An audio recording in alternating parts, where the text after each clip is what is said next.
BA भाग प्रथम वर्ष के प्रिय विद्यार्थियों, हम आपको अनिवार्य हिंदी पढ़ा रहे थे।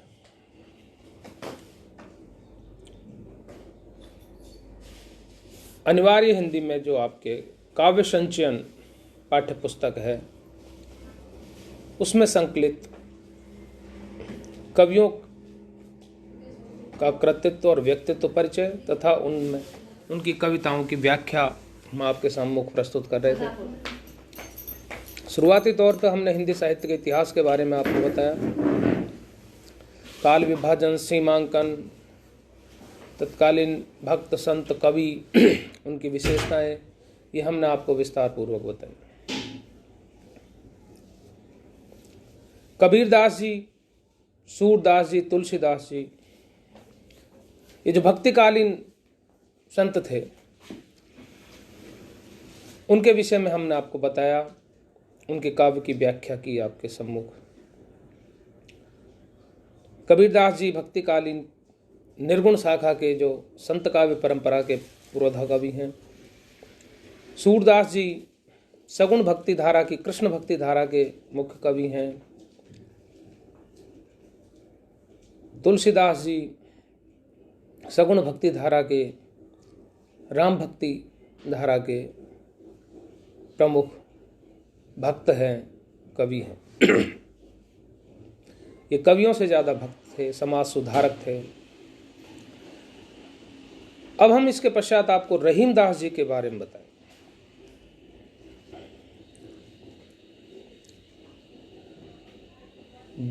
रहीमदास जी के दोहों को हम अक्सर कई बार ऐसी जगह सुन लेते हैं जहाँ कोई नीति की बात आती है तो रहीमदास जी के दोहों का उदाहरण दिया जाता है। नीतिगत दोहे बहुत लिखे इन्होंने, भक्ति के भी लिखे। इनका जन्म 1556 ईस्वी में माना जाता है और देहावसान 1604 ईस्वी। इनका पूरा नाम अब्दुल रहीम खान खाना था और वो अकबर के नवरत्नों में से एक थे। मध्यकालीन दरबारी कवियों में से इनकी गिनती की जाती है। दरबारी संस्कृति के कवि थे।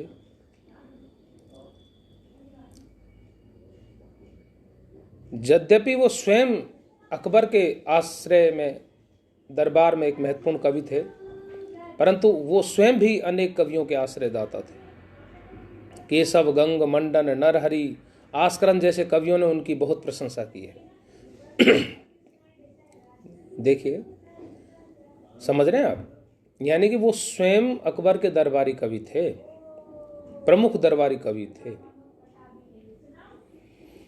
परंतु स्वयं भी वो अन्य कवियों के आश्रयदाता थे। अर्थात उनके आश्रय में अन्य जो कवि हैं वो भी फले फूले, जिसका वर्णन उन कवियों के काव्य में मिलता है जिन्होंने रहीमदास जी की भूरी भूरी प्रशंसा की है। जैसे केशव हैं, गंग हैं, मंडन कवि हैं, नरहरि हैं, आस्करण जैसे कवियों ने उनकी प्रशंसा की है। रहीमदास जी जो अकबर के जो अभिभावक थे, बैराम खां, उनके पुत्र थे।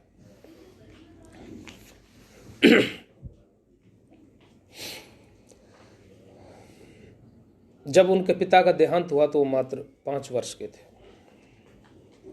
रहीम का लालन पालन अकबर की देखरेख में ही हुआ था। वे बुद्धिमान के कवियों के साथ साथ बहुत पराक्रमी भी थे।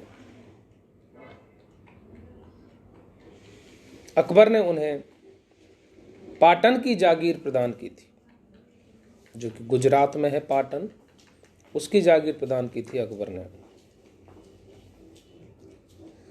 उनकी कार्यकुशलता और पराक्रम के कारण अकबर ने उन्हें अनेक पदवियों से विभूषित किया, अनेक पदवियां दी उन्हें। उनमें दोनों ही कारण थे, एक तो बुद्धिमान थे, दूसरे वो स्वयं पराक्रमी भी थे,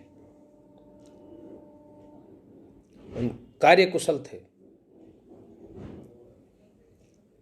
रहीम का पारिवारिक जीवन सुखमय नहीं रहा। अभी हमने आपको बताया कि जब वो मात्र 5 वर्ष के थे तो उनके पिताजी गुजर गए थे। 42 वर्ष के थे तो उनकी पत्नी स्वर्ग से धार गई, उनकी पुत्री विधवा हो गई, उनके तीनों पुत्र असमय ही संसार छोड़ गए, और उनके आश्रयदाता जो अकबर थे उनकी मृत्यु भी रहीमदास जी के समय हो गई थी।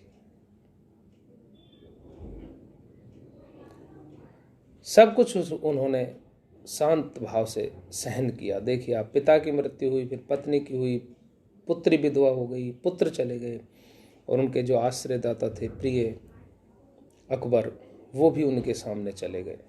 परंतु बड़े धैर्य और गंभीरता के साथ उन्होंने इस कष्ट को सहन किया। रहीमदास जी अरबी, तुर्की, फारसी, संस्कृत और हिंदी, देखिए आप, इन भाषाओं के अच्छे ज्ञाता थे। अरबी, फारसी, तुर्की, संस्कृत और हिंदी। अरबी, फारसी, तुर्की, इसके साथ साथ संस्कृत और हिंदी के भी अच्छे ज्ञाता थे।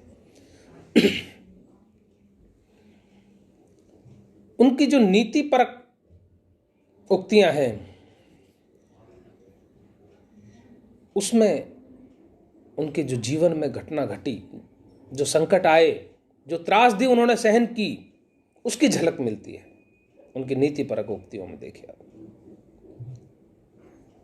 और उनमें संस्कृति का प्रभाव भी मिलता है। रहीम की कुल 11 रचनाएं उपलब्ध हैं। कितनी? 11 रचनाएं रहीमदास जी की प्रसिद्ध हैं। उनकी एक प्रमुख रचना है दोहावली,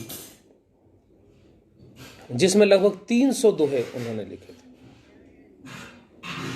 बिहारी सतसई में 700 दोहे हैं, और इन्होंने जो दोहावली लिखी उसमें लगभग 300 दोहे संकलित हैं।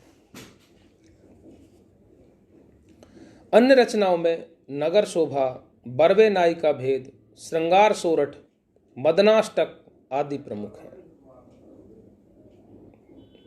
दोहावली में 300 दोहे संकलित हैं। अन्य रचनाओं में नगर शोभा, बरवे नाई का भेद, श्रृंगार सोरठ, मदनाष्टक, श्रृंगार सोरठ, बरवे नाई का भेद और नगर शोभा, ये अन्य इनकी प्रमुख रचनाएं। 11 रचनाएं प्रसिद्ध हैं, याद रखिए आप। उनमें जो दोहावली है उसमें 300 दोहे संकलित हैं। उसके अलावा नगर शोभा, बरवे नाई का भेद, मदनाष्टक, श्रृंगार सोरठ, ये प्रमुख उनकी रचनाएं हैं। रहीम के काव्य का विषय जो महत्वपूर्ण है वो नीति रहा है, फिर भक्ति और श्रृंगार।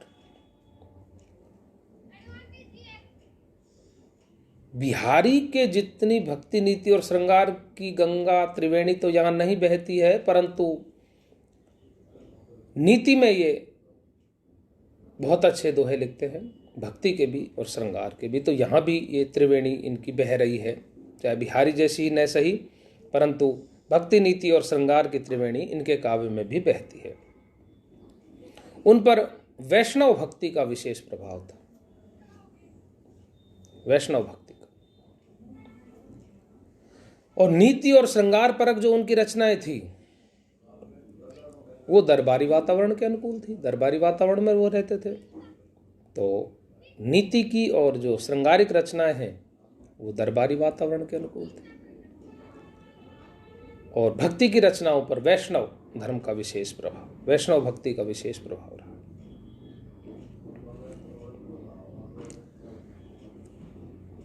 हिंदी में रहीमदास जी का ब्रज और अवधी दोनों पर विशेष अधिकार रहा है, अवधी भाषा पर और ब्रज भाषा पर।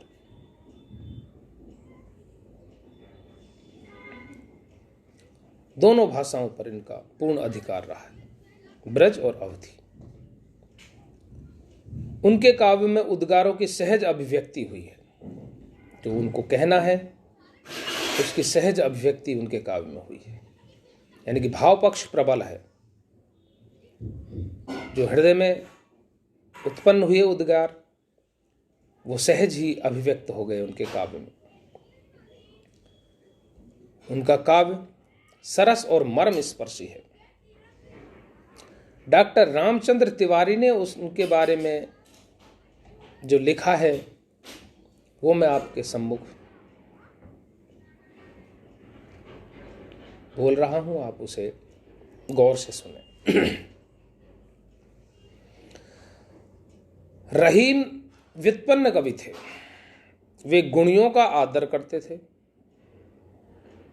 उनकी दानशीलता की अनेक कथाएं प्रचलित थी, यानी कि बहुत दानी थे। ज्यों ज्यों कर ऊंचों करो त्यों त्यों नीचा ने।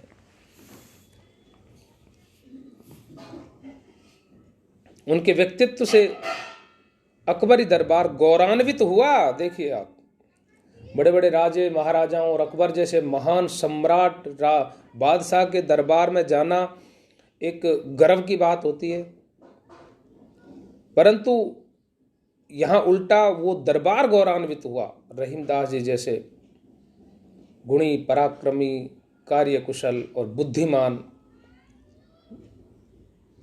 कवि से, दरबारी से उनका दरबार ही गौरवान्वित हुआ। और इनके काव्य में हिंदी समृद्ध हुई।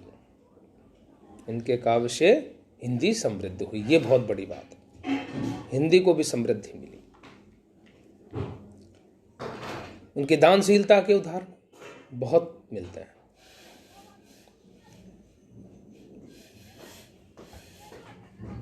ये हमने आपके रहीम के जीवन के बारे में बताया, उनके कृतित्व और व्यक्तित्व के बारे में बताया।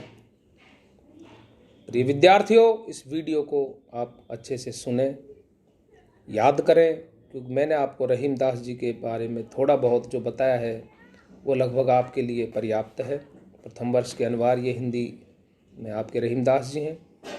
उनका कैसा जीवन रहा, उनकी कौन कौन सी कृतियां हैं, क्या उनकी मुख्य विशेषताएं हैं, इस बारे में मैंने आपको बताया। अब मैं अगले वीडियो में आपको उन संकलित जो दोहे हैं उनकी व्याख्या करके बताऊंगा। तब तक के लिए धन्यवाद।